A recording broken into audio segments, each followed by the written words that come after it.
The stars looked different from this far out.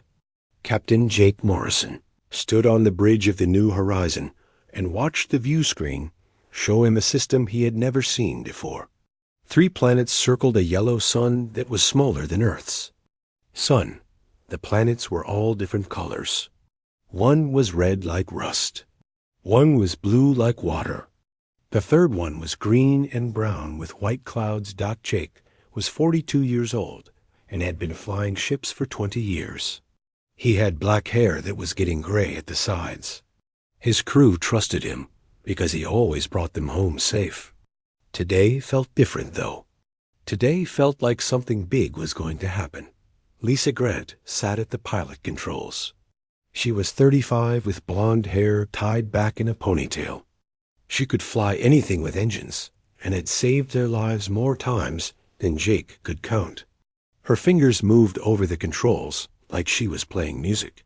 Ben Carter worked at the engineering station. He was the youngest of them at 28.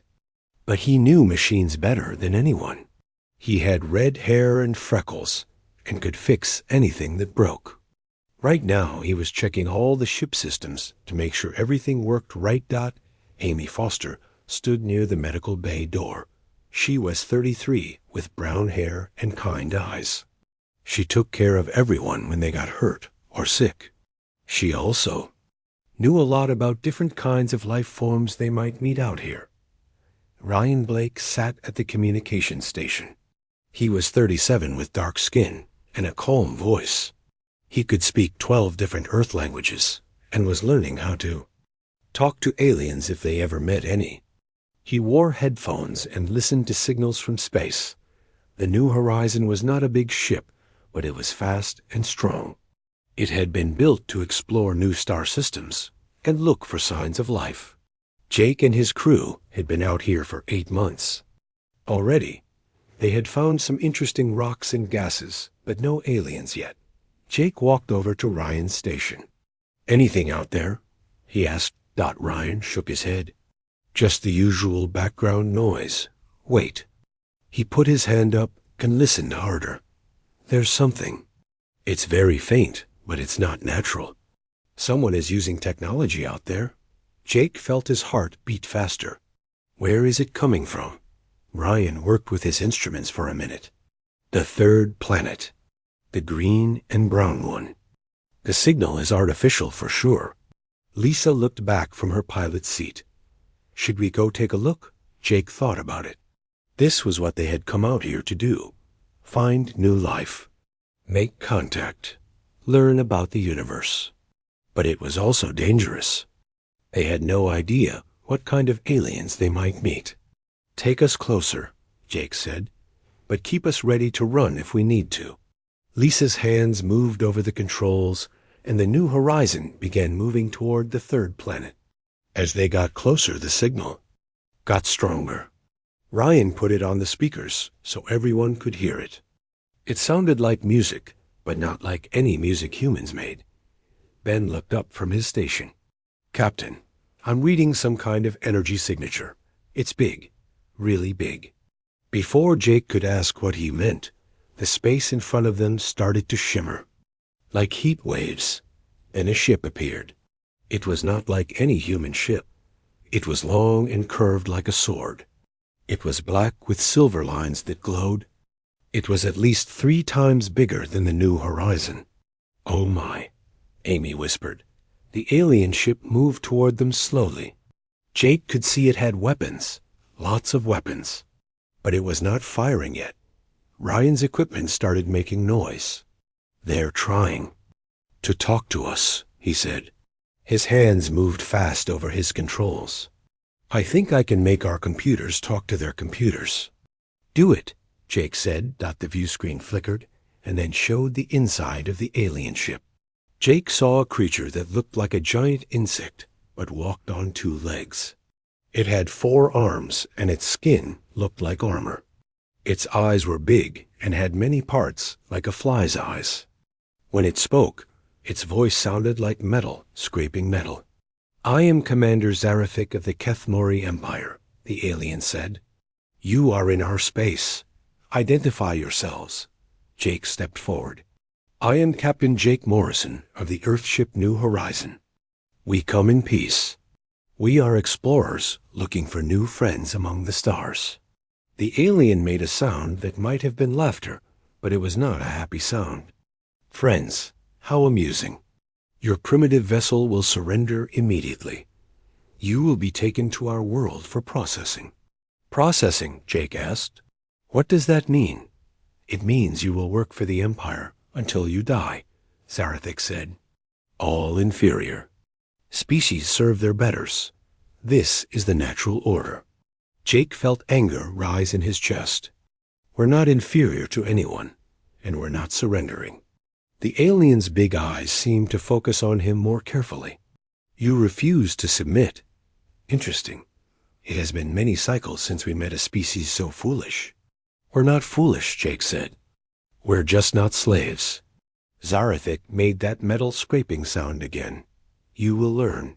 Fire across their bow. The alien ship shot a beam of red light that passed in front of the New Horizon. The beam was so hot it made the air inside there. "Ship, warm up." "That was a warning," Zarathik said. "The next shot will disable your engines." Jake looked at his crew. Lisa was ready to run. Ben was working to give them more power. Amy looked scared but determined. Ryan was still trying to keep the communication open. These were good people. They did not deserve to be slaves. "Jake," Lisa said quietly, "we should go. That ship can destroy us." Jake knew she was right. The smart thing would be to run away and warn Earth about these aliens. But something inside him refused to run. Maybe it was pride. Maybe it was stubbornness. Maybe it was just being human. "No," Jake said loud enough for the alien to hear. "We won't run and we won't surrender." Zarathik's expression changed. "Then you will be taken by force." The alien ship fired again. This time the beam hit their engines. The New Horizon shook like it was in an earthquake. Lights went out and came back on. The ship stopped moving forward. "Engines are offline," Ben called out. "I can't get them back." More alien ships appeared around them. Jake counted 6 of them. They were surrounded, prepared to be boarded, Zarathik said. "Resistance will result in death." Jake drew the sidearm all captains carried. It would not do much against alien technology, but it made him feel better. "Everyone stay together," he told his crew. "We stick together no matter what happens." The aliens came through their airlocks, wearing armor that covered their whole bodies. They moved fast and carried weapons that hummed with energy. Jake fired his weapon, but the beam just bounced off their armor. One alien pointed its weapon at him, and everything went dark. Jake woke up in a cage. His head hurt, and his mouth tasted like metal. The cage was made of some kind of energy bars that glowed blue. When he tried to touch them, they shocked him and made his hand go numb. He looked around and saw his crew in cages nearby. Lisa was awake and looked angry. Ben was checking his body for injuries. Amy was looking at Ryan, who was still unconscious. All of them were in the same kind of energy cages. They were in the cargo hold of the alien ship. Jake could tell because he could hear the engines and feel the vibration of travel through space. There were other cages, too, with creatures he had never seen before. Some looked like giant lizards. Others looked like walking trees. One looked like a blob of jelly with eyes. "Everyone okay?" Jake asked quietly. Ryan hit his head when they stunned. "You," as Amy said, "but I think he'll be fine. We're all bruised, but nothing is broken." "Where do you think they're taking us?" Lisa asked. Before Jake could answer, the cargo hold door opened. Commander Zarathik walked in with 2 guards. The guards were smaller than her, but they still had 4 arms and looked dangerous. "You are awake," Zarathik said. "Good. I wanted to speak with you before we arrive." "Arrive where?" Jake asked. "Kethvash, our prison world." It is where we send species that refuse to understand their place in the universe. She walked closer to Jake's cage. Up close, he could see that her armor-like skin had scars on it. Her big compound eyes reflected the blue light from the cage bars. "I have conquered 47 different species," she said. "Some were stronger than you. Some were smarter. Some had better weapons. All of them learned to bow down eventually." "What happened to them?" Amy asked. "They serve the Empire now. The strong ones work in our mines. The smart ones design our weapons. The fast ones pilot our ships. All of them are slaves, but they are alive." Jake felt sick. "And the ones who don't learn to bow down," Zarathic made that metal scraping sound that was her laugh. "They die. Usually, very slowly and in great pain. But some take longer to break than others. That is why we have Kethvash." The ship started to shake as they entered an atmosphere. Through a small window, Jake could see a red sky and mountains that looked like broken teeth. The air outside looked thick and poisonous. "Welcome to your new home," Zarathic said, and walked away. They landed with a bump that rattled everyone's teeth. The energy cages turned off, and the doors opened. The guards pointed their weapons at the prisoners and made gestures that clearly meant get out and move. Jake stepped out of his cage and helped Ryan, who was just waking up. The air smelled like sulfur and burned metal. It was hot and hard to breathe. Through the cargo doors he could see the prison dot. It was built into the side of a mountain. Black walls rose up hundreds of feet. There were guard towers with more aliens in them. Searchlights swept back and forth across a yard full of different kinds of creatures. Jake could see some of the same species that had been in the cargo hold. "With them." "Move," one of the guards said in a voice like grinding stones. They were pushed out of the ship and across the yard. Other prisoners stopped what they were doing to look at them. Jake saw creatures he could not even describe. Some walked on 2 legs like humans. Others walked on 4 or 6 or 8 legs. Some had fur, and some had scales, and some had skin like rubber, but they all had the same look in their eyes. They looked beaten. They looked like they had given up hope.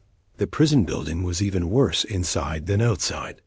The walls were black stone that seemed to absorb light. The air was thick and hard to breathe.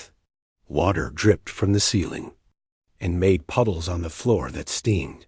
They were taken to a large room full of other prisoners. There had to be at least 200 different creatures in there. Some were lying on the floor looking sick. Others sat in groups and talked, in whispers. A few were fighting over what looked like scraps of food. New meat, someone called out in a voice Jake could understand. He looked and saw a creature that looked almost human, except for blue skin and 3 eyes. "What species are you?" "Human," Jake said. The 3-eyed creature laughed, but it was not a happy sound. "Never heard of humans. Welcome to hell." Jake and his crew were pushed into the middle of the room. The guards left without saying anything. Immediately, they were surrounded by other prisoners. Most just looked curious, but some looked hungry. "Stay together," Jake whispered to his crew. A large creature that looked like a walking tree came over to them. It was at least 8 feet tall, and its bark-like skin had deep grooves in it. When it spoke, its voice sounded like wind through leaves. "I am Gruten of the Silic people," it said. "You are new here, so I will explain the rules. Rule 1. Do what the guards tell you, or they will hurt you. Rule 2. Work hard in the mines, or they will hurt you. Rule 3. Do not try to escape, or they will kill you." "What about Rule 4? Ben asked. "There is no Rule 4, Gruten said sadly. "Those are all the rules you need to know." Amy looked around at all the different species. "How long have you been here?" "I stopped counting after 10 cycles." Gruten said, "Some have been here longer, much longer." And nobody has ever escaped? Lisa asked. Several prisoners laughed at that. Not happy laughter, bitter laughter. The Zalani tried, said a small creature with big ears and gray skin. They were the smartest species in their sector. They built a tunnel that took them 2 cycles to dig. The guards found it the day before. They planned to use it. What happened to them? Ryan asked. He was feeling better now and could stand on his own. The guards made them watch as they filled the tunnel with acid, the small creature said. Then they made them drink what was left. Jake felt his stomach turn. These aliens were not just conquerors. They were monsters. Why don't you all work together? He asked. There are more of you than there are guards. The room got very quiet. Everyone was looking at Jake, like he had said something crazy. Work together, the 3-eyed creature said. Look around you, human. We are 40 different species. We cannot even breathe the same air as some of the others. We eat different food. We think different thoughts. The only thing we have in common is that we are all going to die here. That's not true, Jake said. You all want to be free. You all want to go home. You all want to live. Gruden made a sound like wind through dead leaves. Want and get are different things, young human. Here we learn not to want things we cannot have. A loud horn sounded, and all the prisoners started moving toward one side of the room. Jake and his crew followed them. They went through a doorway into a tunnel that led down into the mountain. Mine time, someone said. The tunnel was dark and hot. The walls were rough stone that cut their hands when they tried to steady themselves. Water dripped from the ceiling and made the floor slippery. Strange lights glowed in the walls, but they did not give much light. They came to a large cave filled with machines and tools. Guards stood around the edges with their weapons ready. One guard that was bigger than the others pointed at Jake and his crew. New workers, it said in that grinding stone voice. You will dig the red stones. You will fill 20 containers each day. If you do not fill 20 containers, you will not eat. If you do not eat, you will die. The guard pointed to where other prisoners were working with tools that looked like they had been made for creatures with 4 arms. Jake picked up one of the tools and found it was heavy and hard to hold with just 2 human hands. I don't think. These were made for humans, Ben said. Nothing here was made for humans, Amy said quietly. We don't belong here. Jake looked around at all the prisoners working in the dim light. They moved slowly, like they were very tired. Some of them were coughing, and Jake could see that the air was full of dust that made it hard to breathe. Maybe we don't belong here, he said, but we're here now, and we're going to survive this. He started digging with the heavy tool. The red stones were hard, and it took a lot of work to break them free from the rock. His hands started to bleed after an hour. His back hurt after 2 hours. By the end of the day, he could barely stand up, but he had filled his 20 containers. So had Lisa and Ben and Amy and Ryan. They had survived their first day in hell. 3 months had passed since Jake and his crew arrived at the prison. 3 months of digging red stones from the mountain. 3 months of eating food that tasted like dirt. 3 months of sleeping on stone floors and breathing air that burned. Their lungs. But something had changed in those 3 months. The other prisoners had started to notice that the humans were different. They did not give up like other species did. When Ben's mining tool broke, he did not just sit down and wait to die. He found a way to fix it using parts from other broken tools. When Amy got sick from the bad air, she did not just lie down and accept it.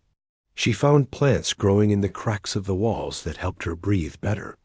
When Lisa's back got hurt from carrying heavy containers, she did not complain or ask for help.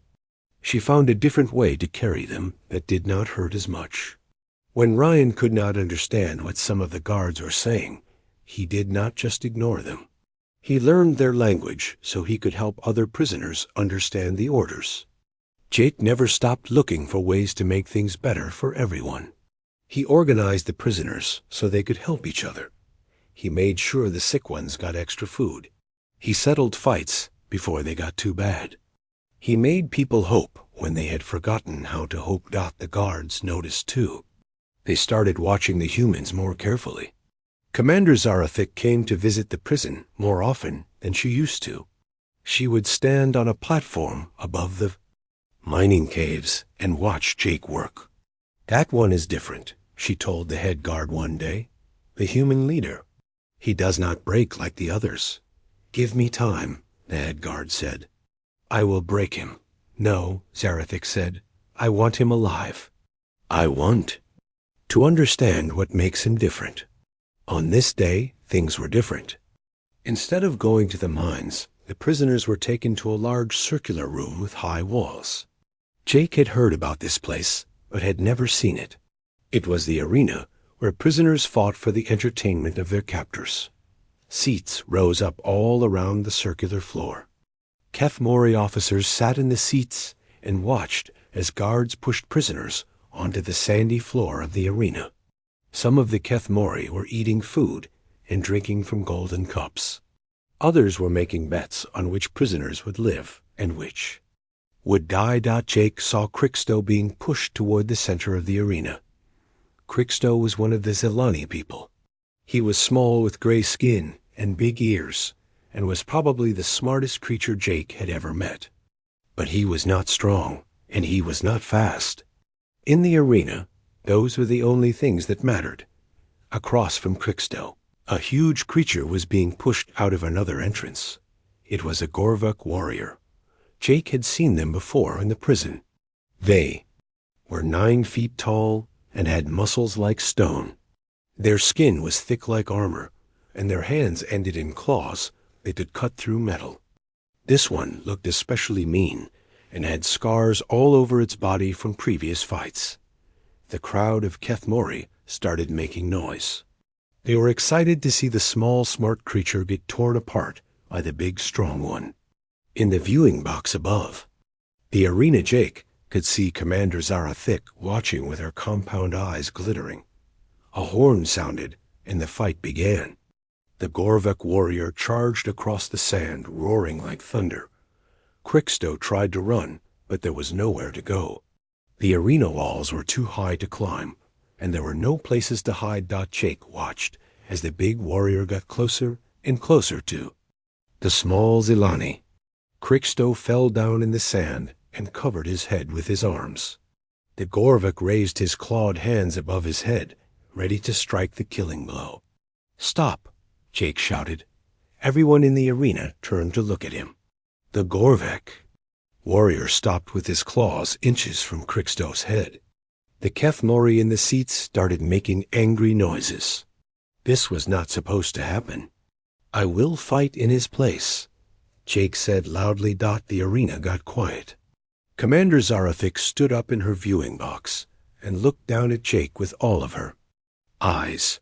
"You wish to die for this creature?" she asked. Her voice echoed in the big room. "I wish to fight for him," Jake said. "If I win, he goes free.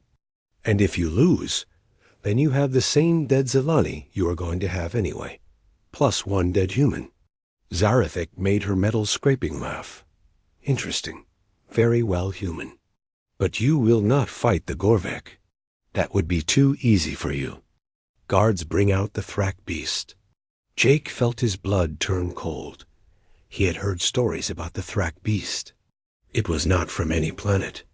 It was something the Kethmori had created in their laboratories.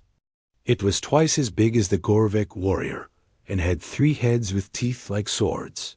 Its body was covered in spikes, and its tail had poison on it. The beast was led into the arena by 6 guards with electric prods. It was even bigger than Jake had imagined. Each of its 3 heads was the size of a human torso. Its eyes glowed red, and saliva dripped from its mouths. When it saw Jake, it made a sound like a mountain falling down. Jake had no weapons. He had no armor. He was just a human in prison clothes, standing on sand in front of a monster that had been designed to kill. The horn sounded again. The beast charged at Jake like a moving wall of death. Jake rolled to the side, just as the middle head snapped at the place where he had been standing. The jaws closed with a sound like a steel trap. Jake ran around the edge of the arena, looking for anything he could use as a weapon. There was nothing. But sand and the walls were too smooth to climb. The beast turned and charged again. This time Jake was not fast enough. One of the heads caught him with its teeth and threw him across the arena. Jake hit the wall hard and felt ribs crack. Blood ran down his face, and his left arm would not move right. The crowd of Kethmori cheered as the beast walked toward him. Slowly now, like it knew he was finished, Jake struggled to his feet. The beast was 10 feet away, then 5 feet. Jake could smell its breath, which smelled like rotting meat and acid. All 3 heads opened their mouths to bite him into pieces. At the last second, Jake dove forward instead of backward. He went under the beast's body and grabbed onto one of the spikes on its belly. The beast tried to bite him, but could not reach under its own body. It started rolling to crush him, but Jake held on and rolled with it. When the beast stopped rolling, Jake let go and ran to its tail. Before it could turn around, he grabbed the poisonous stinger at the end of the tail and broke it off. Now he had a weapon. The beast spun around faster than something that big should have been able to move. All 3 heads lunged at Jake at the same time. Jake dodged 2 of them, but the 3rd head caught him in the shoulder and lifted him off.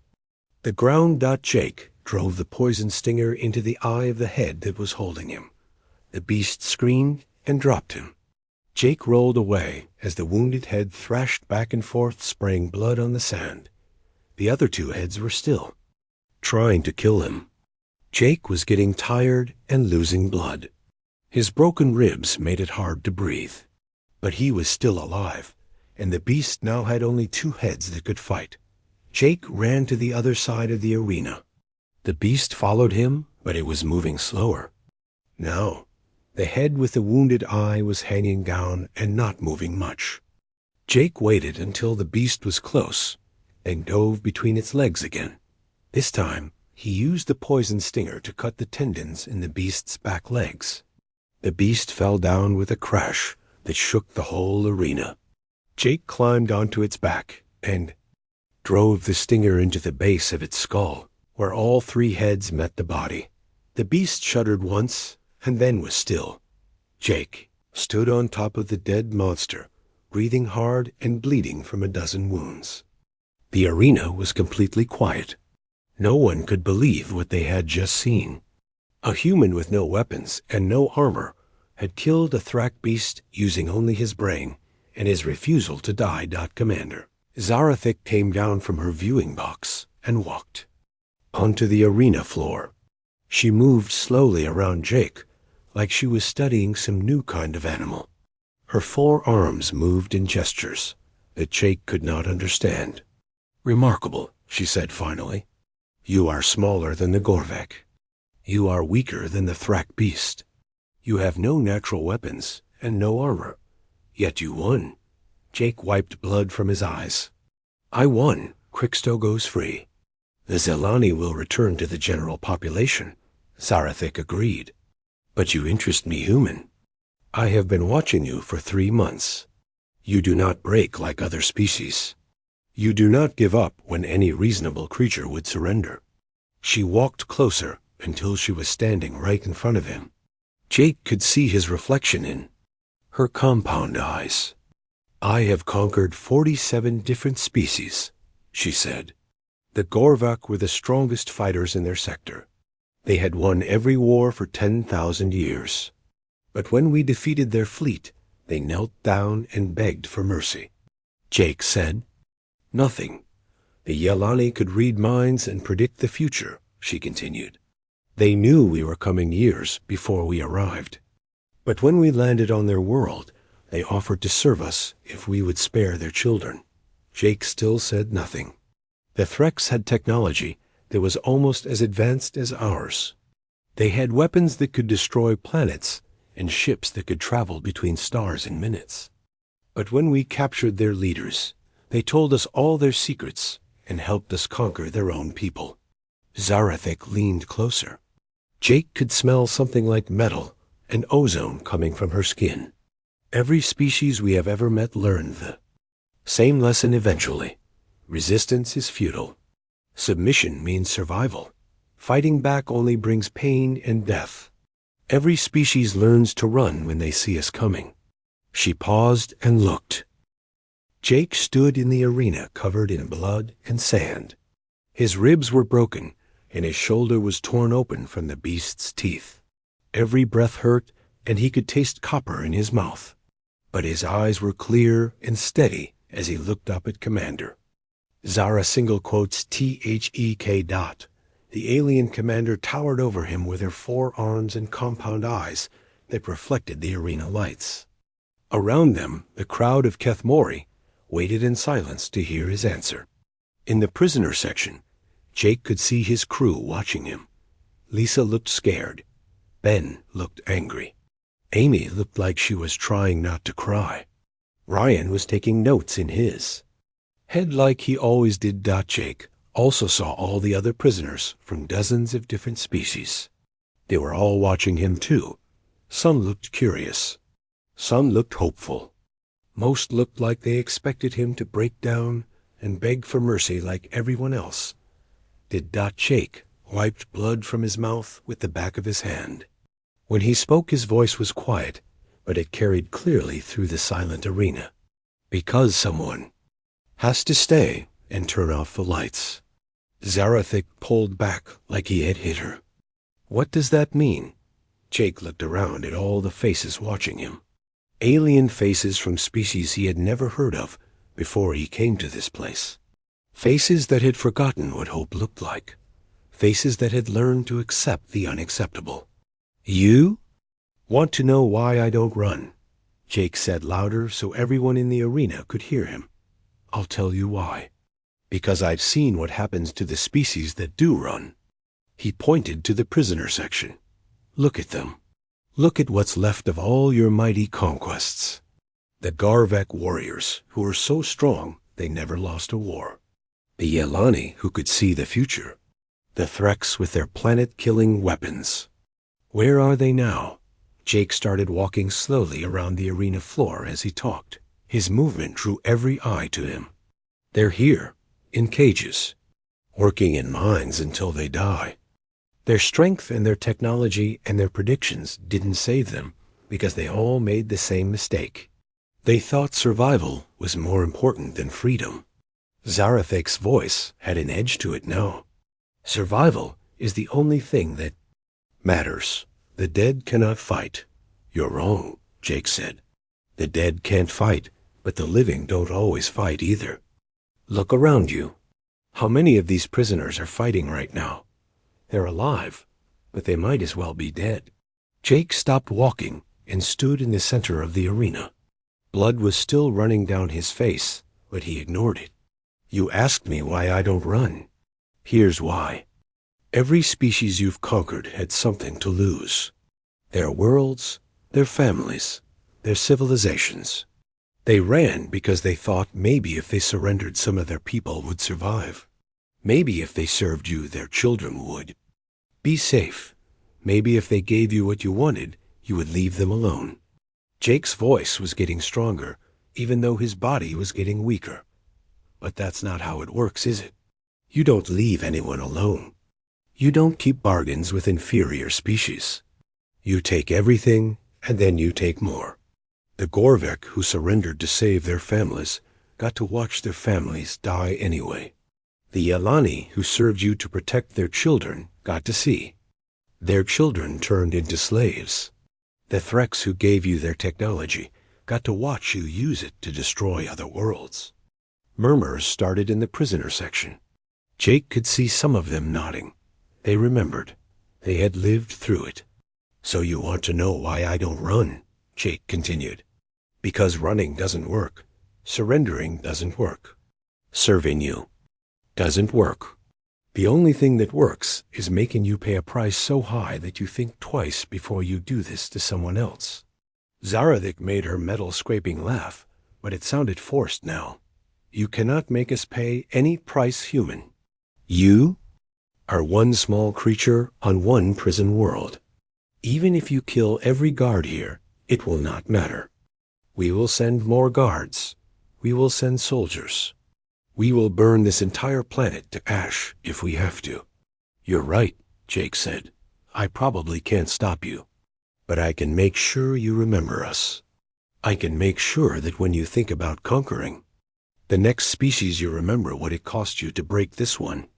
Jake looked up at the viewing box where the Kethmori officers were sitting. Some of them were leaning forward, now listening carefully to what he was saying. You call us primitive, but you've never learned the most important lesson in the universe. It's not about being the strongest, or the smartest, or having the best weapons. It's about being willing to pay the price that others won't pay. Jake turned to look at the prisoners again. He could see something changing in their faces. The hopeless look was starting to crack. You want to know what makes humans different? We're not stronger than the Gorvek. We're not smarter than the Yelani. We don't have better technology than the Threx, but we have one thing they didn't have. What is that? Zarathik asked. She sounded genuinely curious now. We're too stupid to know when we're beaten. Jake smiled and blood ran down his chin. Every human child learns the same stories growing up. Stories about people who fought impossible, battles and lost. Stories about last stands and final charges and going down swinging. We don't tell those stories because we like losing. We tell them because we want our children to know that some things are worth losing for. The arena was completely quiet now. Even the guards had stopped moving. You asked me why I don't run, Jake said. I don't run because someone has to be the last one standing when the lights go out. Someone has to make sure that when this is all over the universe, remembers that we were here. That we mattered. That we chose to fight instead of serving on our knees. Jake looked directly at Zarathik with eyes that held no fear. I don't run because I'm human. And humans have always been willing to be that someone. The silence stretched on for long seconds, and someone in the prisoner section started clapping. It was Crixto the Zalani that Jake had saved. His small gray hands made almost no sound, but in the quiet arena, it was like thunder. Another prisoner joined in, then another. Soon dozens of different species were clapping or making whatever sound their people made to show approval. The sound grew louder and louder until it echoed off the arena walls. Zarathik looked around at the prisoners with what might have been alarm. In all her years of conquest, she had never seen anything like this. Broken species showing approval for defiance. Slaves cheering for rebellion. Enough, she shouted.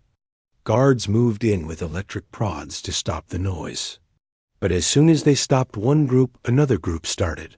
The sound moved around the prisoner section like a wave. Jake stood in the center of it all, still bleeding and broken, but somehow looking stronger than any of them. He had done something that no prisoner had ever done before. He had given them hope. And hope was the most dangerous thing in the universe. Zarathik made a sharp gesture, and the guards grabbed Jake roughly. They dragged him toward the arena exit. But he did not resist. He had said what he came to say. As they pulled him away, Jake looked back at the prisoners one more time. He could see it in their faces now. The thing that had been missing for so long. They remembered what it felt like. To want to be free. Take him to solitary confinement, Zarathik ordered. I need to think about this. But Jake was smiling as they dragged him away, because he knew that thinking about it was exactly what she should not do. Thinking about what he had said. Thinking about why it had affected the prisoners so much. Thinking about what it might mean for the Empire.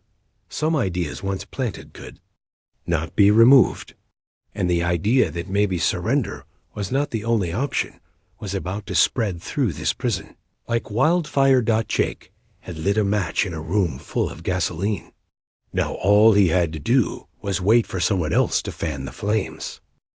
Jake had been in the dark cell for 7 days.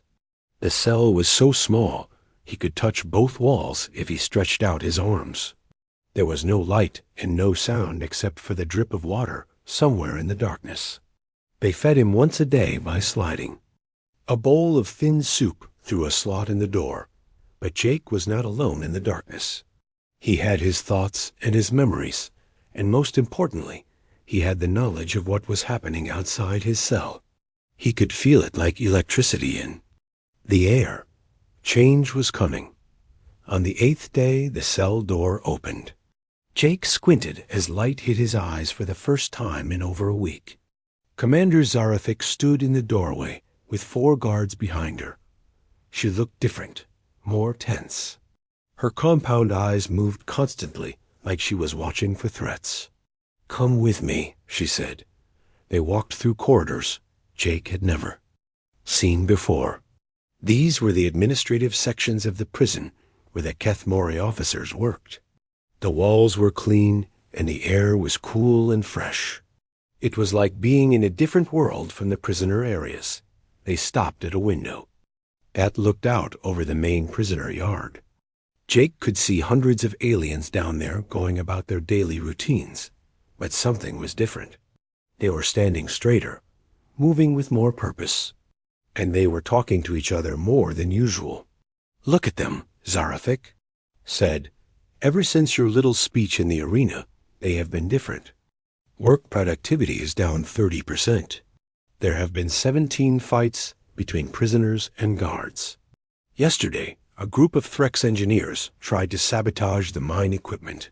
Jake watched a group of Gorvak warriors talking with some Yelani scientists. A week ago, those 2 species would not even look at each other. Now they were working together on something. You did this," Zarathik continued, "with your words about not running and turning off lights. They are remembering things they should have forgotten. They are starting to hope again."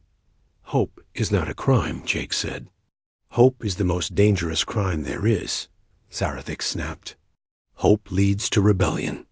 Rebellion leads to death. I have ruled this prison for 20 cycles without a single successful escape attempt. Now I have reports of tunneling in 3 different sections." Jake smiled. "Sounds like you have a problem. No, human, you have a problem." Zarathik led him to another window. This one looked down into a different part of the yard. Jake could see his crew there. Lisa was teaching a group of aliens some kind of exercise routine. Ben was showing others how to repair broken equipment. Amy was treating injured prisoners with plants she must have found growing in the prison walls.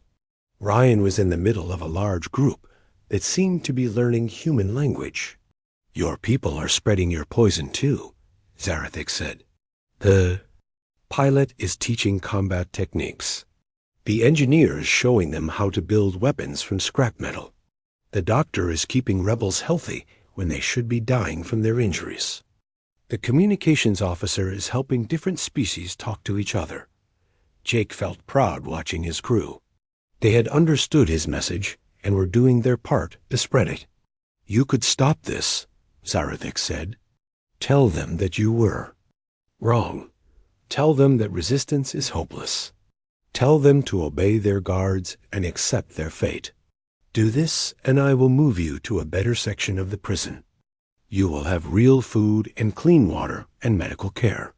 And if I don't, then I will execute one of your crew members every day until you change your mind, starting with the female pilot."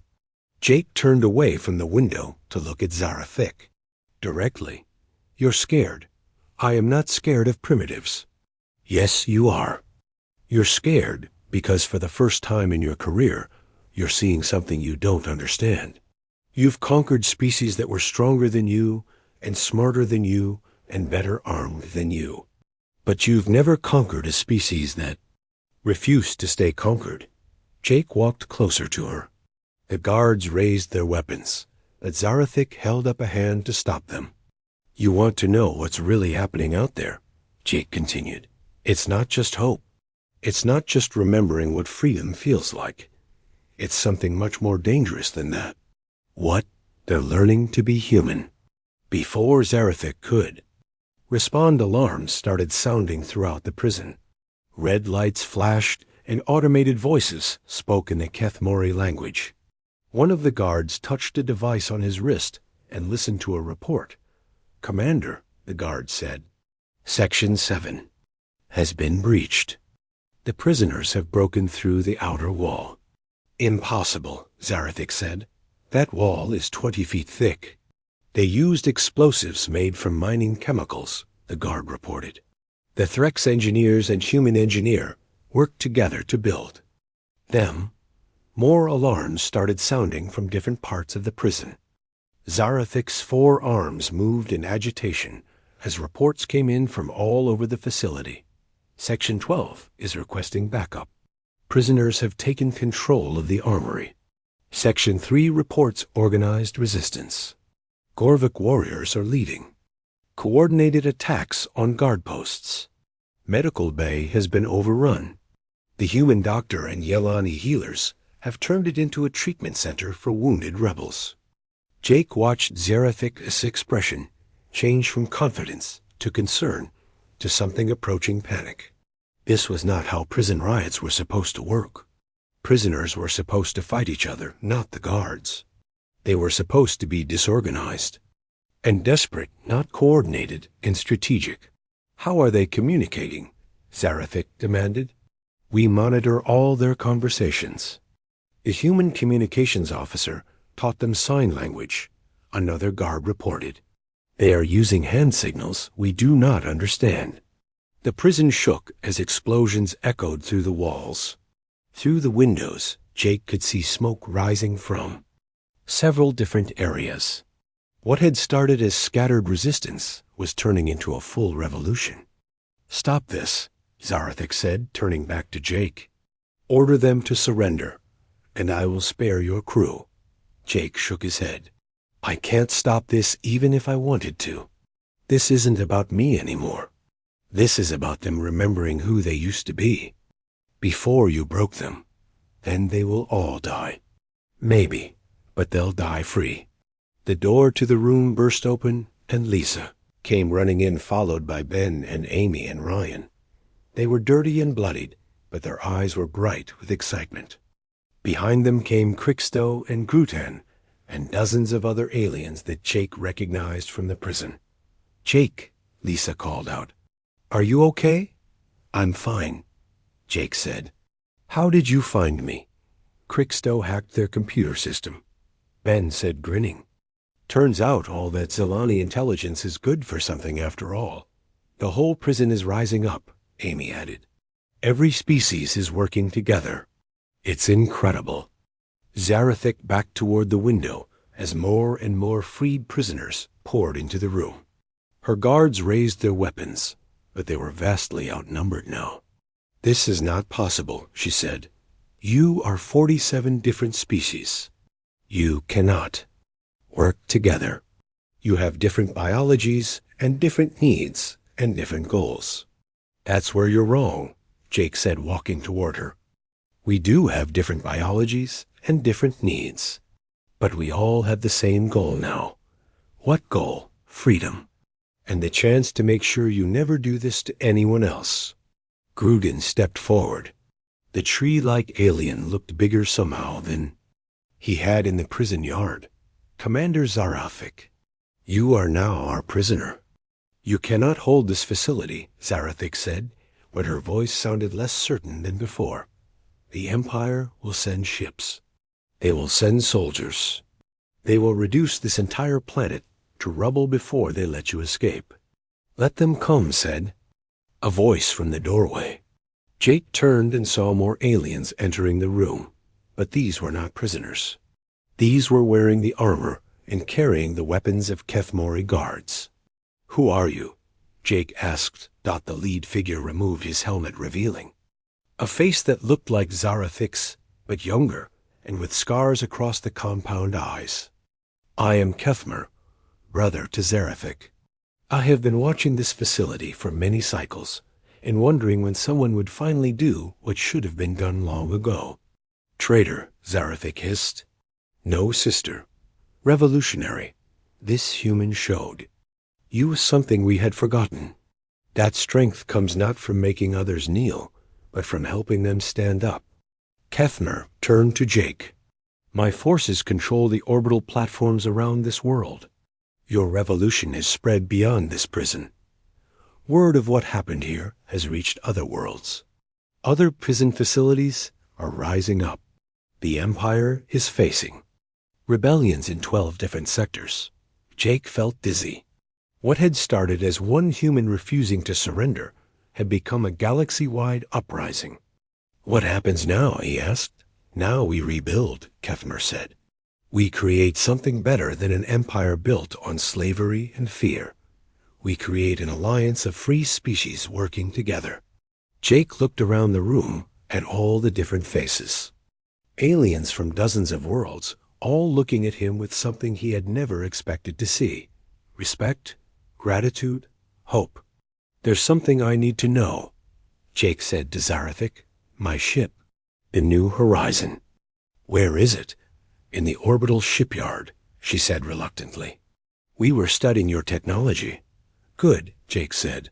Because it's time to go home. Earth needs to know about all of this. And I think it's time for humanity to take its place among the stars.